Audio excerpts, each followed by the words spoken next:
I'd like to dedicate this story to my father, who never really seemed lost and always seemed to know where he was going. And in that regard, I guess I would be the counterbalance to that. I hate being lost. And that happens to me quite frequently because I have a lousy sense of direction. We have a 30-foot straight driveway at my house, and my wife swears that I get lost driving out of it. I think the problem with being lost is the sense of disorientation, the unfamiliarity. It was particularly scary when I recently found myself lost in the town where I grew up. A couple of years ago, my life wasn't working out quite the way I had expected. I wasn't a film star. I wasn't on any A-list. I wasn't even the funny neighbor on a bad sitcom. A lot of my friends were talking about retiring, and I felt like I was still at the beginning of my career. I needed to recharge my batteries, connect to something grounding, defibrillate my life, shock myself back on track. Then I had what I thought was a great idea. I would start at the beginning. I would literally go home to the place that I was born, Perth Amboy, New Jersey. Gateway to the shore. Now, I was very young when I was born, so what I remembered could be expected to be different and unfamiliar. My memories were of bright Christmas lights gaily strung down Smith Street, and then there was the heady smell of popcorn and candy wafting through Reynolds, an exciting department store that had a small rocket ride in the front that went like this. Well, it was exciting for a 3-year-old. What do you want? I remember summers, we had these big leafed catalpa trees that housed fat, fuzzy caterpillars, and there were gentle breezes that blew in from the Raritan Bay. But that was then. Perth Amboy had been in an economic slide for decades. Downtown was now an unending series of badly named discount stores. Discount Bargain City, Senor Pepe's Bargain Galaxy, Punjab's Basement Bargain Universe. The place looked like a dump. I wondered where all the good memories went, or if they ever really existed. And when I was 4, we moved about 20 minutes away to Edison, birthplace of the electric light bulb. And we lived right on the border of the town where most of my friends lived, Metuchen, the brainy borough. It seemed like every place I lived had a subtitle. Anyway, I decided I had to go back to this house in Edison. This was home. This was where I really grew up. This was where my friends and I experienced landmark moments and made lifelong memories. Bar mitzvahs, high school, dating, first kisses, make-out parties, adventures and misadventures. This was where I could breathe easily and feel whole again.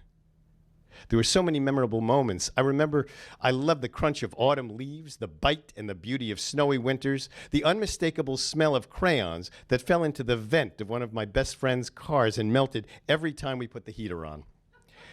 I had almost forgotten about the magic of fireflies or hearing the good humor truck bells that triggered a stampede of neighborhood kids. There were even smaller moments, like the peculiar hue of greenish-gray clouds of a coming storm. I remember my father, brother, and I rushing to plant hundreds of plugs of zoysia before the rain hit.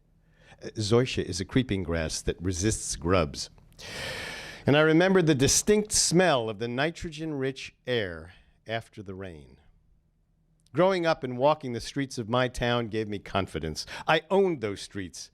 I guess I thought I would always own that place, and it would never change. But, like Wendy and Peter Pan, it did change. Or perhaps like a duplicitous lover, it simply lied. When I returned to my town, I was struck by a pain that burrowed deep like a poison arrow into my soul. It was only 40 years later, but I didn't recognize anyone. The streets looked different. My block looked different. My house looked different. The sapling my father, brother, and I planted in the front yard was now a big gnarled tree. Zoysia was replaced by sod. I guess the grubs got it anyway. I was an alien observer, an unwilling stage manager in Thornton Wilder's Our Town. I felt lost in my hometown, and now I felt an even deeper sense of being lost in my life. Right about then, I started channeling Nietzsche, Kierkegaard, and the other existentialists. I suddenly realized that what I thought was my life only existed in my mind. I watched as unfamiliar families went to their stores, did their chores, were busy making their memories in their town. I felt the ice water shock of knowing that I owned none of it. I realized that even the wonderful memories I thought I made with friends may only exist in the electric synapses of my mind. The people I shared those moments with probably remember them differently, if at all. I left the town where I grew up and drove to my parents' current home. Now, they were living in an active retirement golf course community, which, if I wanted to live there, I shockingly realized I met the requirement of being over 50. So much had changed wherever I looked, including me and some of my body parts. But all I wanted was a sense of ownership, of something. So right there, in my parents' retirement community, I had to come to grips with my existential truth. I walked off the cement slab patio of their home and onto the 9th green, which the HOA rules forbid me to do, but screw it. The HOA and everything else is just an illusion, right? I turned toward the back 9 holes because I didn't want to have a profound, transformational, life-changing moment looking at some stranger's house on the other side of the 9th green. I looked up at heaven and I said, "Is this it?" A calm sense of peace enveloped me like the Snuggie robe blanket you can get on a late-night infomercial. That sense of peace helped me to realize that we never have ownership of anything in a world that's constantly changing. But that's okay, really.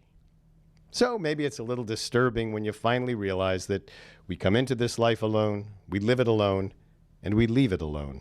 But along the way, we have our family, our friends, our extraordinary consciousness and creativity. I looked around at the golf course and the houses on the other side of the green and my parents' house. I could see my parents through the den window watching Jeopardy.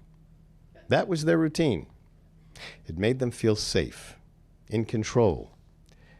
In that moment, I had an intense feeling of love for my parents, for my history, for my friends, and for everything I've ever known or done. I understood that feeling was simply that I've had so much damn fun doing it all, and doing it with all the people that I love. In a weird way, I felt like I was on a long road trip, on a rented bus, with everybody that I've ever known. We are all passengers on the same rented bus, but at least we are sharing this ride together, no matter how lost we feel. And being lost loves company. I've carried that feeling wherever I've gone since taking that trip back home. It keeps me in a profound sense of appreciation and gratitude wherever I am and with whomever I'm doing anything with at any particular moment. So as I look around this room right now, I have to say, it's nice to be sharing this ride with you. Thank you.